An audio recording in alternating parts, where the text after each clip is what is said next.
सबसे पहले हम बात करते हैं वैक्सीनेशन महाअभियान की, जिसके तहत विदिशा के महाराणा प्रताप कॉलेज पहुंचे सीएम शिवराज सिंह ने कहा, हम बहुत जल्दी तकलीफ भूल जाते हैं। उन्होंने कहा, मैंने सड़क पर देखा लोग मास्क लगाना भूल गए हैं, ऐसे लापरवाही ना बरतें। मेरी प्रार्थना है मास्क लगाएं और दूरी बनाए रखें। इसके साथ ही सीएम शिवराज सिंह ने विदिशा के लोगों से वैक्सीन लगवाने की भी अपील की। उन्होंने कहा 20% लोगों को अभी तक टीके का पहला डोज नहीं लगा है, जबकि विदिशा में सिर्फ 22% लोगों को ही दूसरा डोज लगा है। सभी प्रदेशवासियों से निवेदन है, टीका का पहला डोज जरूर लगवाएं, टीका लगवाने में लापरवाही ना बरतें। उन्होंने कहा तीसरी लहर को नहीं आने देना है, इससे अर्थव्यवस्था ठप हो जाती है, सबके व्यापार बंद हो जाते हैं। उन्होंने प्रशासन को निर्देश दिए, मोबाइल वैक्सीनेशन सेंटर बनाएं और लोगों को चिन्हित करके घर घर जाकर टीका लगाएं। मध्य प्रदेश में टीकाकरण महाअभियान 3 यानी तीसरा फेज जारी है। शाम 5 बजे तक प्रदेश में 17,99,159 लोगों को टीका लगाया जा चुका है। प्रधानमंत्री नरेंद्र मोदी के जन्मदिन पर यह विशेष अभियान चल रहा है। प्रदेश में आज 32 लाख लोगों को वैक्सीन लगाने का टारगेट रखा गया है।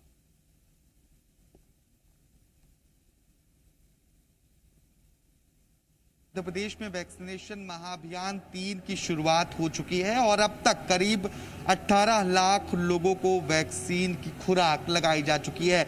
ये लक्ष्य सरकार ने रखा था कि आज करीब 32 लाख लोगों को वैक्सीन लगाई जाए और शाम होते होते 18 लाख से अधिक लोगों ने वैक्सीन लगवा ली है। सरकार की ये कोशिश है कि ज़्यादा से ज़्यादा लोगों को वैक्सीन की खुराक पहुंचाई जाए, क्योंकि कोरोना के लिए सबसे कारगर और संजीवनी मानी जा रही है वैक्सीन, और इसीलिए तीसरी लहर के पहले अधिक से अधिक वैक्सीनेशन की कोशिश सरकार की है। और पीएम मोदी के जन्मदिन के साथ इस वैक्सीनेशन महाअभियान 3 की शुरुआत की गई है। कैमरामैन कैलाश मालवी के साथ आकाश द्विवेदी, जी मीडिया, भोपाल। टीकाकरण महाअभियान का तीसरा चरण जारी है। शाम 5 बजे तक के आंकड़े इस बात की तस्दीक कर रहे हैं किस तरह से लोगों में वैक्सीन को लेकर भारी उत्साह देखने को मिल रहा है। फिर चाहे मध्य प्रदेश की राजधानी भोपाल हो, इंदौर हो, ग्वालियर हो या वो तमाम जिले जहां पर केंद्रों पर काफी संख्या में लोग पहुंचे और इस अभियान से जुड़कर इस बात का संदेश दिया कि वैक्सीन को लेकर जनता सजग भी है, जागरूक भी है। मध्य प्रदेश के मुख्यमंत्री शिवराज सिंह चौहान ने प्रधानमंत्री नरेंद्र मोदी को जन्मदिन की बधाई दी। सीएम शिवराज ने ट्वीट किया, भारत के नवनिर्माण में जुटे मां भारती के तेजस्वी पुत्र प्रधानमंत्री नरेंद्र मोदी को जन्मदिन की हार्दिक बधाई। ईश्वर उन्हें दीर्घायु दे और सदैव स्वस्थ रखे। सीएम ने लिखा, प्रण है कि पीएम मोदी के सपनों के भारत के निर्माण में हम सब अपना हर संभव योगदान देंगे। प्रधानमंत्री नरेंद्र मोदी का राष्ट्र एवं नागरिकों की उन्नति के लिए अविराम कार्य करने की शैली हम सबके लिए प्रेरणा स्रोत है। एक जनसेवक के रूप में पीएम मोदी के साथ राष्ट्रीय पुनर्निर्माण में भागीदार बनना सौभाग्य की बात है। प्रधानमंत्री नरेंद्र मोदी के रूप में एक कुशल नेतृत्वकर्ता मिला, जो न सिर्फ भारत का वर्तमान संवार रहे हैं, बल्कि आने वाले भविष्य में देश एक विश्व गुरु के रूप में उभरे, इसका मार्ग भी प्रशस्त कर रहे हैं। प्रधानमंत्री नरेंद्र मोदी के जन्मदिन पर बीजेपी कार्यकर्ताओं में खासा उत्साह दिखा। बीजेपी विधायक रामेश्वर शर्मा ने इस मौके पर हनुमान चालीसा पाठ का आयोजन किया, जिसमें 101 पंडितों ने हनुमान चालीसा पढ़ी। इस दौरान 71 किलो लड्डू का प्रसाद भी चढ़ाया गया। तो वहीं जबलपुर में पीएम के जन्मदिन पर बीजेपी का हनुमान चालीसा पाठ, बीजेपी प्रदेश अध्यक्ष वी.डी. शर्मा ने हनुमान चालीसा का पाठ किया। सुप्तेश्वर मंदिर में हनुमान चालीसा का पाठ किया। पीएम मोदी के यशस्वी और दीर्घायु जीवन की कामना की। आज सेवा ही समर्पण अभियान मना रही है बीजेपी भोपाल में पीएम नरेंद्र मोदी का 71वां जन्मदिन सेवा समर्पण अभियान के तौर पर मना रही है। इस अभियान के तहत मोदी के वो बड़े फैसले जो जनता के लिए और देश हित में लिए गए, उसकी प्रदर्शनी लगाई गई। इसमें सर्जिकल और एयर स्ट्राइक के साथ ही 3 तलाक और धारा 370 जैसे कई बड़े फैसलों को शामिल किया गया। अनुसूचित जाति का हो, जनजाति का हो, उद्योगपति हो, अभिजात हो, निर्धन हो, वंचित हो, दरिद्र से लेकर धनाढ्य तक, कुबेर तक, कोई ऐसा वर्ग नहीं है कि जो नरेंद्र मोदी जी के कामों के स्पर्श को अनुभूत ना करता हो। तो इस समय भारतीय जनता पार्टी जो है, जैसा अभी आपने प्रमोद जी बताया था कि पूरे भारतवर्ष में, और आज से नहीं, 2014 में जब प्रधानमंत्री नरेंद्र मोदी जी पहली बार प्रधानमंत्री बने थे, तब से लेकर आज तक प्रतिवर्ष उनका जन्मदिन जो है वो सेवा दिवस के रूप में मनाया जाता है। मध्य प्रदेश के ऊर्जा मंत्री प्रद्युम्न सिंह तोमर ने प्रधानमंत्री नरेंद्र मोदी के जन्मदिन को खास अंदाज में मनाया। ऊर्जा मंत्री प्रद्युम्न सिंह तोमर ने चंद्रनगर भगोड़ा पर स्थित शमशान में झाड़ू लगाकर स्वच्छता का संदेश दिया। ऊर्जा मंत्री प्रद्युम्न सिंह तोमर के साथ कोटस्वर मंडल के बीजेपी कार्यकर्ताओं ने भी झाड़ू लगाई। पीएम मोदी का जन्मदिन जहां एक तरफ बीजेपी ने संकल्प दिवस के रूप में मना रही है, वहीं यूथ कांग्रेस राष्ट्रीय बेरोजगारी के रूप में पीएम मोदी का जन्मदिन मना रही है। प्रदेश भर में यूथ कांग्रेस ने बेरोजगारी को लेकर प्रदर्शन किया। यूथ कांग्रेस के प्रदर्शन से जुड़ी 5 तस्वीरें इस वक्त आपकी टीवी स्क्रीन पर। राजधानी भोपाल में यूथ कांग्रेस कार्यकर्ताओं ने पीसीसी ऑफिस के बाहर चाय, मूंगफली और जूता पॉलिश की दुकान लगाई। ग्वालियर में फूलबाग चौराहे पर पकौड़े तले। बड़वानी, बैतूल और सिवनी में भी राष्ट्रीय बेरोजगारी दिवस मनाया गया। पीएम मोदी के जन्मदिन के मौके पर एमपी कांग्रेस ने बेरोजगारी दिवस मनाया। यूथ कांग्रेस के नेता कार्यकर्ताओं ने पीसीसी ऑफिस के बाहर चाय, मूंगफली और जूता पॉलिश की दुकान लगाई, प्रदर्शन किया। कांग्रेस कार्यकर्ताओं ने आरोप लगाया, देश में 40% पढ़े लिखे युवा बेरोजगार हैं, जिसके लिए मोदी सरकार जिम्मेदार है।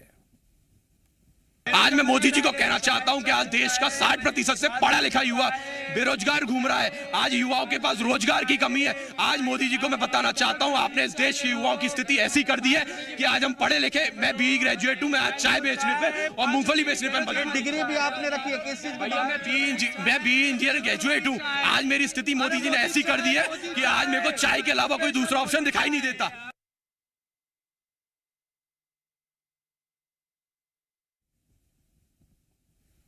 तो यूथ कांग्रेस ने किस तरह से बेरोजगारी दिवस मनाया, इन तस्वीरों में आप देख रहे हैं।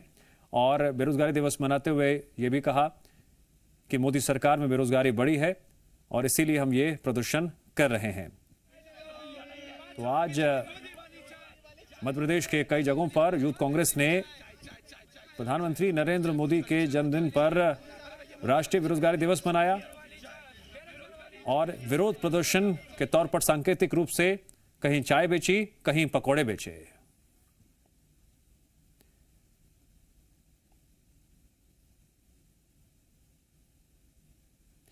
बीजेपी देश के प्रधानमंत्री नरेंद्र मोदी का जन्मदिन संकल्प दिवस के तौर पर मना रही है। युवा कांग्रेस इसे बेरोजगारी दिवस के तौर पर मना रही है। यूथ कांग्रेस ने फूलबाग चौराहे पर पकौड़े तले और चाय बनाकर अपना विरोध दर्ज कराया। यूथ कांग्रेस के जिला अध्यक्ष का कहना है, जिस तरीके से केंद्र सरकार ने हर साल 2 करोड़ युवाओं को रोजगार देने की बात कही थी, सरकार ने रोजगार तो नहीं दिया बल्कि उल्टे रोजगार छीन लिया। इसके अलावा तमाम संस्थानों, यहां तक कि सड़क और रेल मार्ग को भी बेचने की तैयारी सरकार कर रही है। ऐसे में युवा उनसे पूछना चाहते हैं, आखिर बड़ी बड़ी डिग्रियां लेकर वो क्या करेंगे। ये नरेंद्र मोदी जी को, भारतीय जनता पार्टी के उन झूठे नेताओं को, उन निकम्मे नेताओं को संदेश दिया है कि आपकी सरकार जब से इस देश में बनी है, लोग सड़कों पर हैं, युवा आंदोलन कर रहा है, युवा लाठियां खा रहा है और भारतीय जनता पार्टी की सरकार, भारतीय जनता पार्टी के नेता अत्याचार करने में आंख बंद करके लोगों को परेशान करने का काम कर रहे हैं। कांग्रेस ने भोपाल में प्रेस कॉन्फ्रेंस करते हुए कहा कि सरकारी पैसों की बर्बादी हो रही है। पूर्व मंत्री पीसी शर्मा ने कहा, आपदा में बीजेपी प्रधानमंत्री का मेगा जन्मदिन मना रही है। देश में पहली बार किसी व्यक्ति का जन्मदिन 21 दिनों तक मनाया जा रहा है। उन्होंने कहा, अगर पीएम मोदी 2 करोड़ लोगों को रोजगार देते और 15 लाख हर व्यक्ति के खाते में आते तो हम भी उनका जन्मदिन मनाते। पीसी शर्मा ने मध्य प्रदेश में बढ़ते अपराधों को लेकर सरकार पर निशाना साधा। उन्होंने कहा, मध्य प्रदेश जो कि शांति का टापू हुआ करता था, वह माफिया राज हो गया है। आदिवासियों, नाबालिग बच्चों और सीनियर सिटीजन्स के साथ होने वाले अपराध बढ़े हैं। इसके साथ ही उन्होंने कहा, बीजेपी के मंत्री गांजा पीकर ऊटपटांग बयान देते हैं। कमलनाथ जी का कहना है कि जिस प्रदेश में कोरोना से, बाढ़ से, जहरीली शराब से, कुआं धंसने की घटना से हजारों लोगों की मौत हुई, आदिवासी, दलित, पिछड़े, शोषित वर्ग के साथ देश भर में भी निंदनीय उत्पीड़न का दमन की कई घटनाएं हुई हैं, वहां भाजपा किस मुंह से मोदी जी का जश्न महोत्सव मना रही है? ये बहुत ही क्रूर मजाक है। मध्य प्रदेश में जो बीजेपी के नेता संलग्न हैं, जैसा मैंने पहला कहा कि खनन माफिया में इन्हीं के लोग हैं, कोविड-19 में माफिया, ट्रांसफर माफिया, बाल उत्पीड़न माफिया, हर तरह के अपराध बीजेपी के नेताओं के संरक्षण में हो रहे हैं। सचिवालय के सामने गांजा पकड़ा गया और मुझे लगता है कि वहां गांजे की पुड़िया चलती है इसलिए तीन जो इनके नेता हैं जो अनशन अनाप शनाप बोलते हैं टीवी पे, एक वो श्वास सारंग, रामेश्वर शर्मा और गृह मंत्री नरोत्तम मिश्रा जी, तो ये जो बोलते हैं सब वैसा लगता है कि वो गांजे की वो जो वहाँ जाती है मंत्रालय के सामने बिकता है तो इनके लोग ले जाते होंगे, देते होंगे, इसीलिए ऐसा लग रहा है कि ये इस तरह की चीजें सामने आ रही हैं। पीएम मोदी के जन्मदिन पर बीजेपी जहां सेवा ही समर्पण अभियान का आयोजन कर रही है, वहीं कांग्रेस पीएम मोदी के जन्मदिन को बेरोजगारी दिवस के रूप में मना रही है।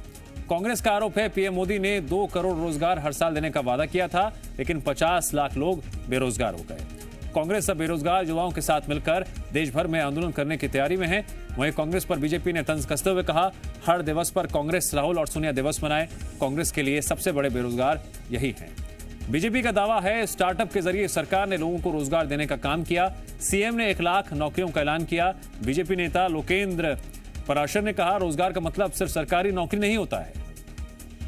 प्रधानमंत्री मोदी जी ने देश की जनता से वादा किया था 2 करोड़ रोजगार प्रति वर्ष देंगे। इस हिसाब से 14 करोड़ रोजगार होने थे, लेकिन देश में 50 लाख से ज़्यादा लोगों की नौकरियां चली गई मोदी सरकार की वजह से। इसलिए कांग्रेस पार्टी बेरोजगार नौजवानों की आवाज़ उठाते हुए बेरोजगारी दिवस के रूप में मना रही है, और हम आगे भी इसको बड़े रूप में मनाएंगे और बेरोजगारों के साथ देशव्यापी आंदोलन करेंगे ताकि मोदी सरकार अपना वायदा पूरा करने के लिए कदम उठाए। भारतीय जनता पार्टी ने युवाओं को स्टार्टअप योजना के तहत, तमाम योजनाओं के तहत नौकरी देने वाला बनाया है, नौकरी मांगने वाला नहीं। रोजगार का मतलब सरकारी नौकरी नहीं होती, और सरकारी नौकरी में देखो 1 लाख भर्ती मध्य प्रदेश में अभी मुख्यमंत्री जी ने कहा है 1 लाख भर्तियां निकालने वाले हैं। कांग्रेस बताया 15 महीने में उन्होंने तो बेरोजगारी भत्ता तक नहीं दिया। भैया बेशर्म हो गए हैं, किसी भी विषय पर कुछ भी बोलने लगते हैं। भारत के प्रधानमंत्री होते हैं, भारतीय जनता पार्टी के नहीं होते, और भारत के प्रधानमंत्री के जन्मदिन पर इस प्रकार की अपमानजनक हरकतें करना ये कांग्रेस के स्तर को बताता है। सीएम शिवराज सिंह चौहान ने आज एक बार फिर अधिकारियों को चेताया। सीएम ने कहा, हर चीज पर बारीक नजर रखो, क्योंकि न खाऊंगा और न खाने दूंगा। सीएम ने कहा, जनदर्शन फिर से शुरू हो गया है, गड़बड़ होने पर तत्काल कार्रवाई की जाएगी। सीएम ने स्वराज देने की बात दोहराते हुए कहा, स्वराज मतलब जनता का राज, जिसमें बिना लिए दिए और तय समय पर जनता के काम होंगे। हर योजना का लाभ जनता तक पहुंचे, कहीं कोई भ्रष्टाचार ना हो। स्वराज का मतलब सब साफ समझ लें, बिना लिए दिए निश्चित समय सीमा में जनता को सेवाओं का लाभ देना, यही हमारे लिए स्वराज। प्रधानमंत्री जी ने कहा, ना खाऊंगा ना खाने दूंगा। मैं भी कह रहा हूं, हमारे मंत्री, हमारे विधायक, हमारे सांसद, हमारे पदाधिकारी, हमारे कार्यकर्ता, दीनदयाल अंत्योदय समितियां, स्वास्थ्य स्वयंसेवक, प्रशासन के अधिकारी, कर्मचारी, सब स्वराज के अभियान में जुटेंगे। 2019 के विधानसभा चुनावों से रूठे आदिवासियों को मनाने के लिए बीजेपी के चाणक्य माने जाने वाले अमित शाह कल जबलपुर आ रहे हैं। देश के गृह मंत्री अमित शाह कल जबलपुर में आदिवासी सम्मेलन में शिरकत करेंगे। गैरिसन ग्राउंड में होने वाले इस आयोजन में करीब 3000 आदिवासी शामिल होंगे। इस मंच से अमित शाह शिवराज सरकार के जनजातीय समाज जोड़ो अभियान का भी शुभारंभ करेंगे। यह अभियान 15 नवंबर यानी कि बिरसा मुंडा की जयंती तक चलेगा। अमित शाह कल सुबह 11:30 बजे संस्कार धानी पहुंचेंगे। शाह डुमना एयरपोर्ट से माल गोदाम स्थित शहीद स्थल जाकर आदिवासी राजा शंकर शाह कुंवर रघुनाथ शाह की प्रतिमा पर माल्यार्पण करेंगे। इसके बाद आदिवासी सम्मेलन में शिरकत करने के बाद गृह मंत्री वेटनरी कॉलेज से उज्ज्वला योजना 2 का आगाज करेंगे। अमित शाह गोल बाजार के शहीद स्मारक पर कार्यकर्ताओं को संबोधित करने के बाद सीएम के साथ मां नर्मदा की आरती में भी शामिल होंगे।